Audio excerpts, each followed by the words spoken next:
nation-to-nation relationship, create opportunities to set Indigenous communities on the kind of path that they have not been on for centuries because of the oppressive policies of this place and of previous governments. We are working very, very hard to fix that relationship, to move forward in a true path of reconciliation with Indigenous peoples. We will continue to do so. We will continue to invest record amounts of money and work with Indigenous communities to build a better future for everyone in this country. The honourable member for Milton. Thank you, Mr. Speaker. Mr. Speaker, for 2 years, the Finance Minister led Canadians to believe that he had put his assets, Morneau Chappelle shares, in a blind trust. And only when we found out that was not the case did he admit to it and make changes. So this just begs the question, what else is he hiding in those numbered companies and in those trust funds that we don't know about that can put him in a potential conflict? Now, he'll say, well, you know, trust me. I've got a system set up that's going to work to make sure that I'm not in a conflict of interest. But, Mr. Speaker, Canadians don't believe him. I want to know from the Prime Minister, what is the Finance Minister hiding in these other numbered companies? The Right Honourable Prime Minister. Mr. Speaker, in this House, we trust the Ethics Commissioner. We trust her to ensure that everyone here is following the rules. We trust her to make recommendations to each of us to do the right thing. I can assure this House the Finance Minister worked with the Commissioner and followed her advice and is happy to go above and beyond her original advice to demonstrate the trust that Canadians placed in us and will continue to do so. Honourable member for Milton. Mr. Speaker, I've listened to the Prime Minister throughout this entire question period, and I have to say, after hearing this answer for the 7th or 8th time, the ignorance of the Prime Minister to the Conflict of Interest Act and how it works is actually embarrassing to me. Here's the point, Mr. Speaker. The Ethics Commissioner works with the public office holder to set up a conflict, but it is that minister's office members that administer the Conflict of Interest screen. Will he stop hiding behind the skirt of the Ethics Commissioner and tell us what are in these numbered contracts? Right Honourable Prime Minister.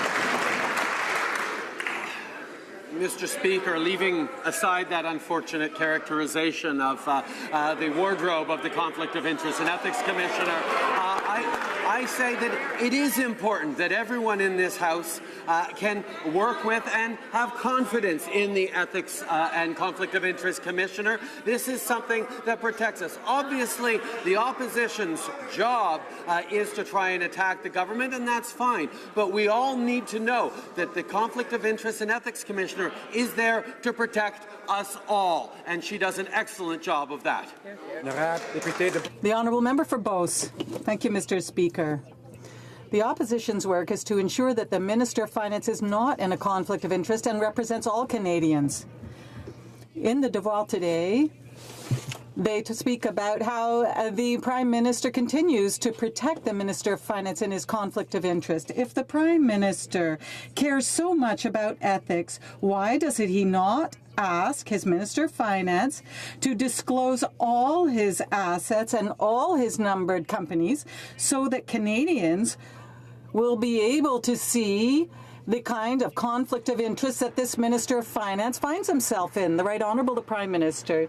As I said, Mr. Speaker, I have confidence, Canadians can have confidence in the Ethics Commissioner. With respect now to the work that the Minister of Finance is doing, we are very proud that the first thing he did was increase taxes for the wealthiest and decrease them for the middle class. That's not what the Conservatives wanted to do.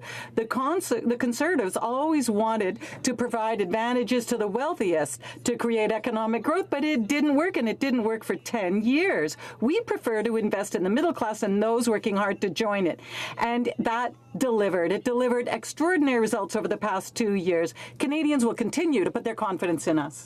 The Finance Minister failed to place his considerable assets in a blind trust, and he now finds himself in numerous conflicts of interest as a result, all thanks to a single numbered company that sheltered his Morneau Chappelle assets. But the minister has 7 or 8 more numbered companies that are hiding the rest of his secret assets. In the interest of openness and transparency, when will the Prime Minister demand that the Finance Minister release all of his assets so that Canadians can judge just how many more conflicts of interest the Finance Minister's in? Right Honourable Prime Minister. Minister. Mr. Speaker, the Conflict of Interest and Ethics Commissioner works with all members in this House on all sides, including everyone on both sides who hold numbered companies. This is something that the Commissioner is there to do, to set the rules so all Canadians can have confidence in it. But I understand that the members opposite have nothing to do but attack, because they have been shown over the economic growth that we've created over the past 2 years that they were completely wrong in the last election, and the Canadians were right to pick a better government. The honourable member for Longueuil-Saint-Hubert. Mr. Speaker, members of the group of experts set up by the Minister of Heritage to advise her on her cultural policy spoke out in an article in Radio Canada. They are asking themselves if it was just a waste of time or if they were just tokens. Why? Because the Minister of Heritage simply didn't listen to them or even consult them. After 3,000 witnesses, 252 briefs, 18 months of consultations, no one is being listened to. Not the minister's advisors, and not even the minister herself if we hear the news. So tell me, what do we do about our cultural policies, and who do we listen to? We are proud of the work that we've done in the cultural milieu, which has demonstrated that we can share our stories on a world stage with Quebecers, with Canadians, with citizens of the entire world. They want our stories.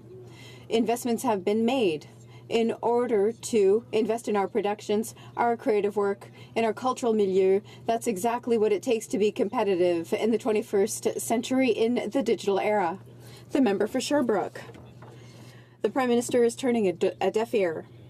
Worse yet, members of the Committee of Experts were not informed of the negotiation between the government and Netflix. It was simply never discussed with them. I would imagine the government would be afraid of being told that it was the worst idea in the world for our cultural sovereignty and tax fairness.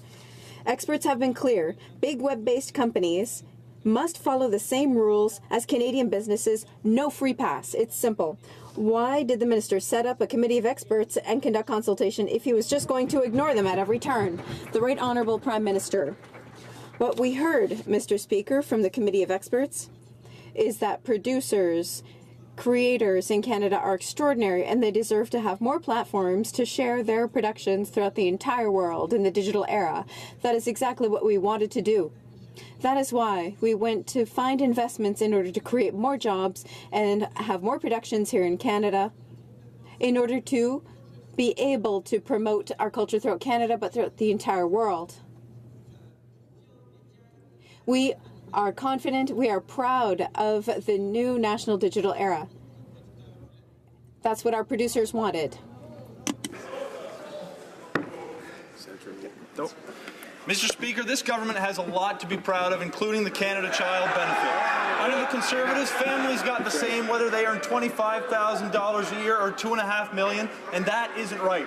Our government has stopped giving Canada Child checks to millionaires and gives more to 9 out of 10 Canadian families. And as I hear jeers from across the aisle, I know this program is lifting 300,000 Canadian children out of poverty. Can the Prime Minister advise this House how we are enhancing this incredible program to deliver change for Canadians? The Right Honourable Prime Minister. I thank the member from Central Nova for his question. Our plan has always been to invest in Canadians and to trust Canadians. That's why yesterday we announced that the tax-free Canada Child Benefit will be fully indexed 2 years ahead of schedule.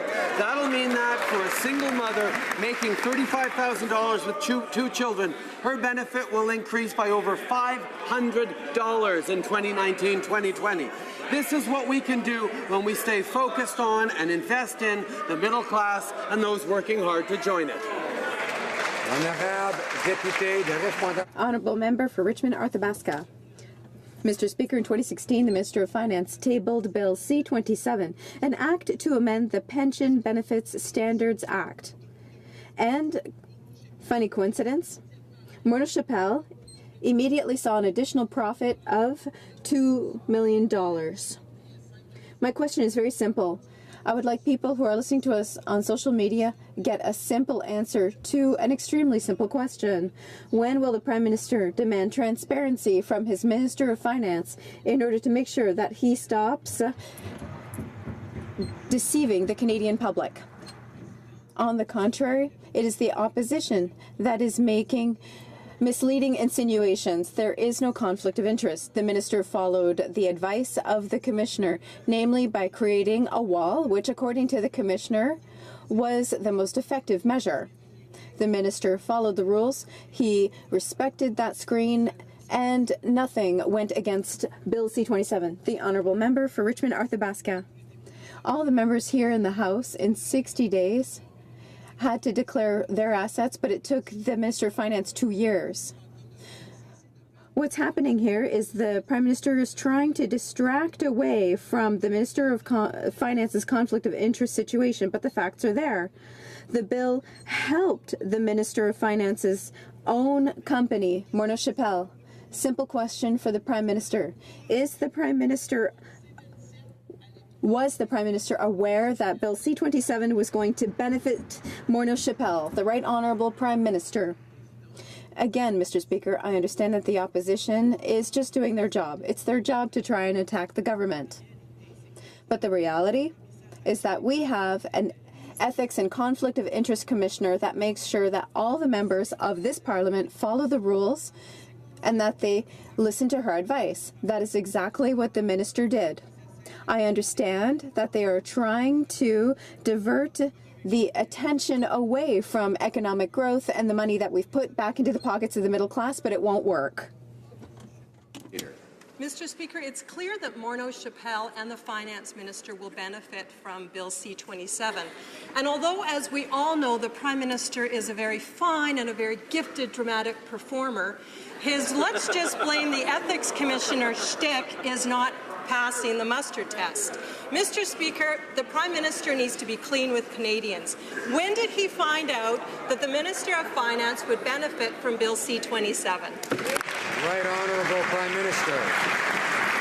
On the contrary, Mr. Speaker, I'm not trying to blame the Ethics Commissioner. I'm trying to trust the Ethics Commissioner. That's what the opposition needs to do. They need to understand that despite all the attacks and mudslinging that goes on in here, we do have a system of officers of Parliament, of commissioners, who are there to ensure that people follow the rules. That's exactly what happens here. Those rules that apply to us apply to them, and we trust the advice given by the Commissioner, and will continue to go above and beyond what she asks whenever possible. The Honourable Opposition House Leader. We trust the Ethics Commissioner, but we don't trust the government, we don't trust the Finance Minister, we don't trust the Prime Minister to give the Ethics Commissioner accurate information.